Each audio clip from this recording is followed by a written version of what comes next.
Salam sejahtera dan salam sehat untuk kita semua. Perkenalkan, nama saya Thomas Aquinas Ringowodo. Dan pada video kali ini saya akan menjelaskan tentang paham ketuhanan. Apa itu paham ketuhanan?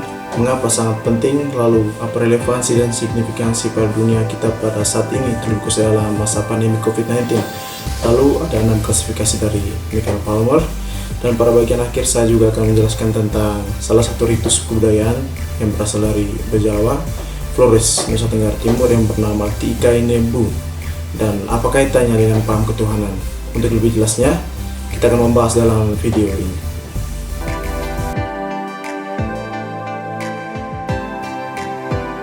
Paham akan alam muncul dari berbagai macam pertanyaan-pertanyaan transenden yang diajukan baik mereka yang beriman maupun yang tidak beriman. Karena itu para filsuf selalu menalar Tuhan, termasuk para filsuf yang beragama, agar mempertanggungjawabkan iman secara rasional, masuk akal, dan tidak hanya sekedar iman buta.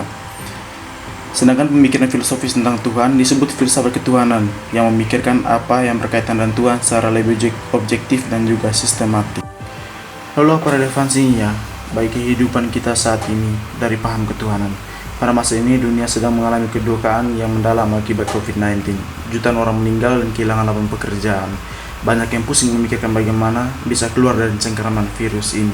Tidak sedikit pula orang mulai putus asa dan tidak tahan dengan situasi yang ada.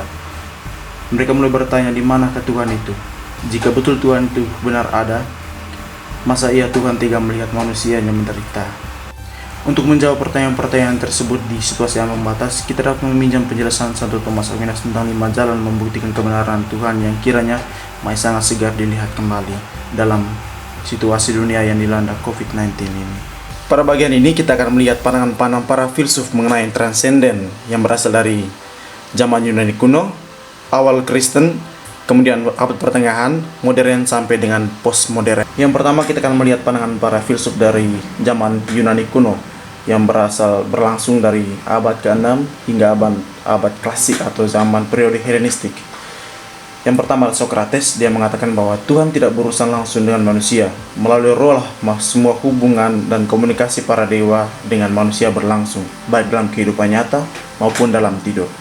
Kemudian ada Epicurus, dia mengatakan Tuhan katanya ingin menghilangkan kejahatan tetapi tidak dapat, atau ia dapat tetapi tidak berniat, atau ia tidak berniat dan tidak dapat, atau ia berniat dan dapat. Jika ia berniat dan tidak dapat, ia lemah, yang tidak sukai dengan sifat Tuhan. Jika ia dapat dan tidak berniat, ia dengki, yang juga berbeda dengan Tuhan. Jika ia tidak berniat dan tidak dapat, ia dengki dan lemah, sehingga bukan Tuhan. Jika ia berniat dan dapat, yang sesuai dengan Tuhan, maka dari manakah kejahatan? Atau kenapa ia tidak menghilangkannya? Itulah pandangan Epicurus mengenai yang transenden. Kemudian ada Plato. Plato sangat menekankan dunia ide. Dia mengatakan bahwa ide abadi dan imaterial itulah yang dikatakannya sebagai yang sejati. Tuhan bukanlah pencipta segala sesuatu, tapi hanya kebaikan. Kemudian ada Aristoteles. Aristoteles justru sangat menekankan dunia real. Ia mengatakan bahwa penggerak pertama dari apa yang dijumpai dalam realitas yang dikaitkannya sebagai yang ilahi. Manusia menciptakan dewa menurut gambarnya sendiri, tidak hanya dalam bentuknya, tapi juga dalam syair dalam kehidupannya. Pemikiran Aristoteles sungguh sangat mempengaruhi pemikiran dari Thomas Aquinas yang akan kita lihat sebentar. Kemudian ada Plotinus. Dia mengatakan bahwa Tuhan tidak berada di luar siapapun, tetapi hadir dengan segala sesuatu, meskipun mereka tidak tahu bahwa dia demikian. Itulah pemikiran-pemikiran dari para filsuf zaman Yunani kuno. Sekarang kita akan melihat dari zaman Kristen awal. Yang pertama ada Agustinus. Agustinus mengatakan Tuhan Allah yang paling tertinggi, paling baik, paling kuat, paling maha kuasa, paling penyayang, dan paling adil, paling tersembunyi dan paling kekinian. Selanjutnya ada Clemens dari Alexandria. Ia mengatakan hanya hadir satu Tuhan, yaitu ia yang paling akbar di segala semua Tuhan dan semua manusia, dan ia tidak mirip dengan yang mortal atau manusia, entah dalam pikirannya maupun dalam rupanya. Kemudian ada Cyrillus dari Alexandria yang mengatakan bahwa sesungguhnya misteri Tuhan itu sangat luar biasa dan sangat berisiko menjadi kafir justru karena keindahannya tersebut. Kemudian ada Irenaeus. Dia mengatakan bahwa kemuliaan Tuhan adalah manusia yang hidup, dan kehidupan Tuhan terdiri dari memandang Tuhan. Tuhan menjadi manusia agar kita bisa menjadi dewa. Pada bagian berikut kita akan berkenalan dengan para filsuf dari zaman atau abad pertengahan. Yang pertama ada Anselmus. Dia mengatakan bahwa Tuhan adalah yang tentangnya tidak dapat dipikirkan kembali.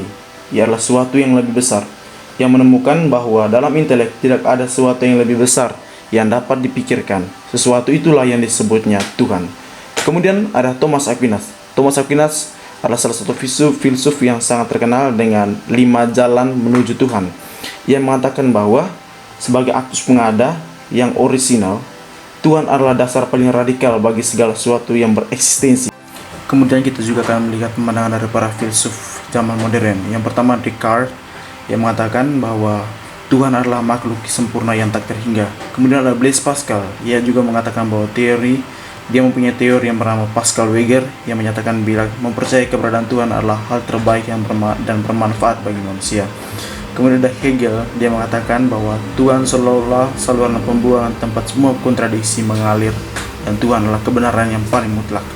Kemudian ada Heidegger, dia mengatakan bahwa jika hanya Tuhan yang dapat menyelamatkan kita. Kemudian ada Karl Marx, dia mengatakan bahwa agama adalah candu masyarakat karena agama adalah desahan dari makhluk yang tertindas dari dunia yang berpapasan dan kondisi jiwa. Yang kemudian ada Nietzsche, dia juga mengatakan bahwa Tuhan telah mati dan manusialah yang membunuhnya. Nietzsche memandangi penggambaran sebagaimana ia memahami dunia sebagai realitas yang perlu dijalani tanpa mempersoalkan baik dan buruknya dari standar moral yang mutlak. Selanjutnya kita akan membahas tentang 6 klasifikasi dari Michael Palmer dan juga ritual Tikai Nebu. Secara sederhana, 6 klasifikasi dari Michael Palmer dapat dijelaskan sebagai berikut. Yang pertama, ontologis.